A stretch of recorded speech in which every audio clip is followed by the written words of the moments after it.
Well, welcome back, my friends, all to another rousing rendition of Choir Boys Outdoors. The Gray Man, made by William Collins, designed by J.J. Morris and Mike Simmons. Both of those guys are with Fuel the Fires. Great guys. We're going to talk all about the knife, the designer, and the maker. This was lent to me by my brother from another mother, Chris Hall. Now, I met Chris the first time I ever went to a gathering at Blackie Thomas's. We become fast friends, and he lent this to me for the review. So we're going to discuss all that. Guys, the last couple minutes of this video, we're going to be talking about Blackie Thomas. So if you're someone who skips through, please do not miss the last couple minutes. It's very, very, very important. And we'll do some shout outs as well. Let me go ahead and give you some stats on this knife, and then we'll jump into it. The overall length is about 10 3/8 inches. The blade length, and I'm pulling these right now as we speak, the blade length is 5, and it looks like 9/16 inches. We've got 5 3/8 on the cutting edge. The blade thickness is it's right at 3/16 at the handle. And let me get it up here at the blade too. I want to give you as many stats as we can. So it's right between an 1/8 and 3/16. Now remember, I pull these by hand. The handle scales themselves are 4 5/8 inches. The inner grip on this, the all-important inner grip, is 4.5. That's very, very, very important. The handle thickness at the palm swell, the thickest part of the handle, is 7/16, and it has a really, really, really nice palm swell to it. So let's talk about it. Mike Simmons and J.J. Morris, I met both of those guys at Blackie. They both have a deep bushcraft background, but when I think of them and I think of this knife and I think of everything that went into it, both of them also have a survival background. Now, this is a KEPHART-ISH style. It's an AEB-L with micarta handle scales. Looks like red G10 liners. Here's the thing, guys. This, to me, is the perfect user knife. This video is longer. I wanted it to be, and believe me, this could have been about an hour. I could do 2 or 3 videos on this. This knife is made of good materials. It's well made. It came sharp. It's aesthetically pleasing. It has history and tradition, but here's the deal. This is a user's knife. Now, a couple things I want you to understand about William Collins. He makes cutting tools. What do I mean by that? You say, Scab, a knife's a knife. No, not in this day and age of the internet. You've got a lot of folks making bomb-proof, 1/4-inch thick pry bar stuff, and I love it. God knows I do. They don't cut worth a shit, but you can chop and you can baton and you can do all that. William is an old school in his thought process knife maker. Okay, so we got a full saber grind all the way up. Here's the thing, guys. I talked to William on the phone yesterday for a few minutes, and I found this fascinating. It is 12 to 13 degrees per side. That's right. So it comes sharp as shit. One of the things that I wanted to do with this video is just cut. Just cut and cut and cut and cut and cut to get the feel of the knife. I've spent a lot of time trying to learn this knife, get the groove of the knife, find the sweet spots. And like I said, some of this video might be a little redundant to you. Some of it you're going, why are you doing that? Listen, these knives are tried and true. Both Mike and JJ tested these out extensively. William has had a ton of people do R&D on his designs from way back when. His knives are solid, but they are cutting tools. That's what they are. This thing, I have to be careful because, you know, you don't want to be over the top with it, but at the same time, it's hard not to be.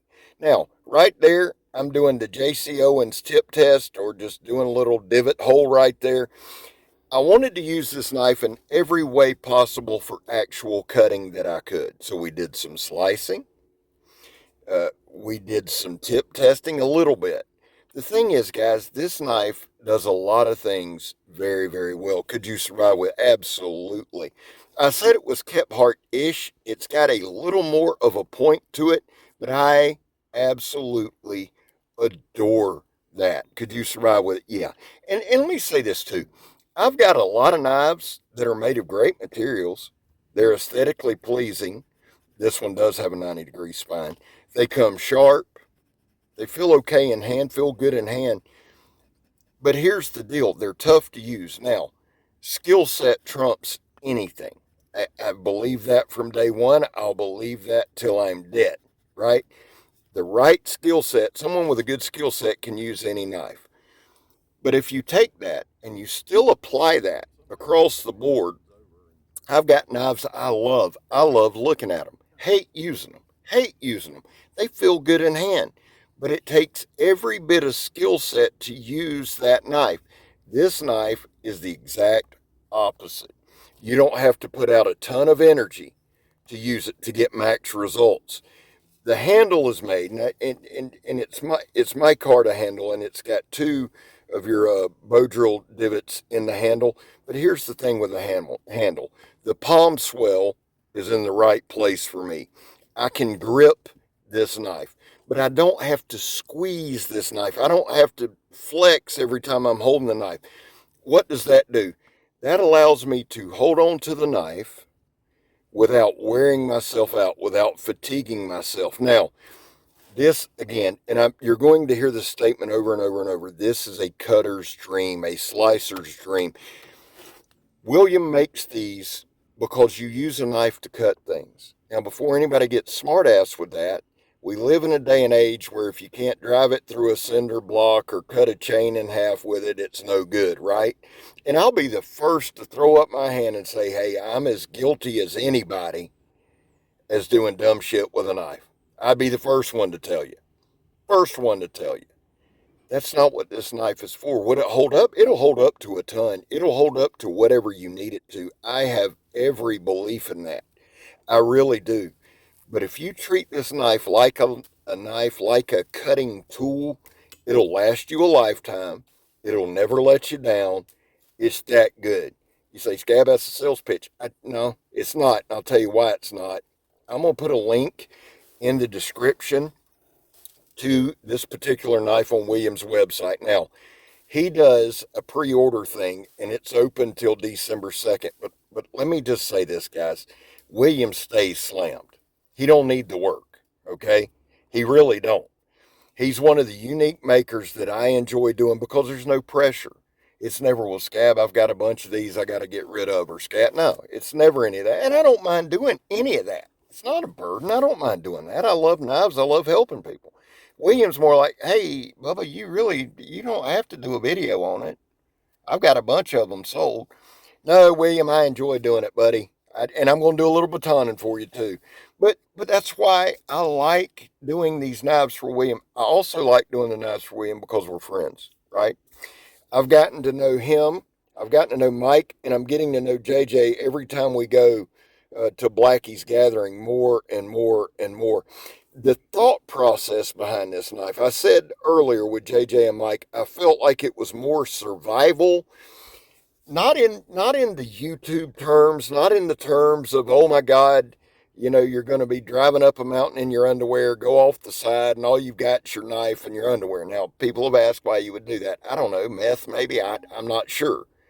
But we live in this fanciful world of survival scenarios here on YouTube. No, that's not my belief how this is designed at all. This to me is designed, you're out on a hunting trip or you're out in the woods, it gets late in the day, or you're out on a scout, a storm blows up, you get stuck in the woods for a couple days overnight for whatever reason, truck broke down, there's all kind of scenarios. This knife to me is designed to handle skin and game, right? Building a fire, certainly defending yourself. I always get asked, people ask, Gab, can you defend yourself with it? Well, and my answer is always the same and will always be the same. Unless you're a moron, yeah. I mean, it's got a nice point on there for stabbing, but that's not what it's for. You can defend yourself with it. And again, if you're in the woods and you're having to build a fire and you're having to do some of these things, this knife will not fatigue you. Now, I did some chopping on some green stuff. I did some chopping on some dry stuff. I wanted to give you I threw the knife there. I wanted to give you a couple of different looks. Now, let me say why that knife come out of my hand. I had slid my two fingers all the way to the back and was doing some pop chops. And I had been loosening my hand as I went intentionally to see how light of a grip I would have to have it come out. I wanted to test this knife in every way that I could. Now listen to me. Not will it hold up to throwing it off a 100-story building or shooting it with a gun or driving it through a chain. Not that kind of hold up, but actual use. You're in the woods. You need to build a fire. You need to make a quick lean-to. You need to skin game. You need to cape. You need to fillet. It can do all of that, right? Now, you say, well, Scab, is it good for filleting fish? Well, it's not a fillet knife, but you can do whatever you wanted to do with it. I see everything they were thinking with this. I believe I do. I really do. And let me say this about JJ, Mike, and William. They're not only well versed in bushcraft and camping and survival, they are knife users. I've seen all three up close and personal using knives, making tools with knives, making spoons. They practice what they preach. And this to me is their culmination. Now, I've talked to William at length on batoning. The thing is this, these knives aren't made to baton through a 6-inch log. Very few knives are. But if you take it back to old school kind of Boy Scout batoning, where it's an actual baton, not a stump, you're not trying to break the knife, not trying to beat the shit out of it, you're trying to crack some wood for tinder or kindling. And let me throw this out to you for Northeast Florida. Another reason you might do some light batoning is this. I've seen YouTube videos. One of my favorite channels is in New Zealand. And my guy goes camping up in the mountains, and it'll be snowing, it'll be raining, and he's still able to start a fire, and the wood's still dry on the inside. Let me tell you something, son. If a squirrel pees on the ground here in Florida, that wood is inundated almost to the core. So what you might have to do, and what I've had to do a time or two down here, is just take some light kindling, split it a couple times, get the dry stuff, make some shavings, and get my fire going. Again, some of you are probably going, Scab, you really need to cut that much in this video? Yeah, I wanted to. There were times I would look up and Kirk's just looking at me like, dude, come on. Guys, when I cut down to the final version that I wanted to use, I had like 28 minutes. I actually sped this video up, the actual use of the knife up, to fit it in this 16-minute time frame. A lot of hours went into this. Why? One, it's one of those knives when you pick up, you just want to use it. It's one of those knives. I was making me some Daisy Dukes here for my OnlyFans. It's one of those knives, man, when you walk by and you grab it, you start looking for a stick to whittle. You start looking for something to cut. It's just that good in hand. It really, truly is. Guys, amazing job. This is a knife I could, and I probably will. I got to get it back to Chris. And Chris, thank you, my brother, for letting me use this, man. I'm so thankful to you for that. So thankful. I love doing it. JJ, Mike, William, awesome job. Guys, real quick, I mentioned that I met those 4 men at Blackie Thomas's gathering. If you've watched my channel at all in the last week or so, you know that Blackie has had a stroke. We've set up and shared a GoFundMe that was started by Bear Brunson. His brother William Collins has shared it. All of these men are friends with Blackie, and they love Blackie just like I do. Guys, I can't stress to you how big of a deal this is to us. I'm going to put a link in the description to Blackie's GoFundMe. If you can help monetarily, great. But I was talking to William yesterday, and here's the deal, guys. If you can't help monetarily, just click on the man's channel and watch videos. Joe, my brother from another mother from JS Bladecraft yesterday hit me up. He said, Scab, I'm on video 52. He put it on his computer and he's letting it run. Those things put money in Blackie's pocket.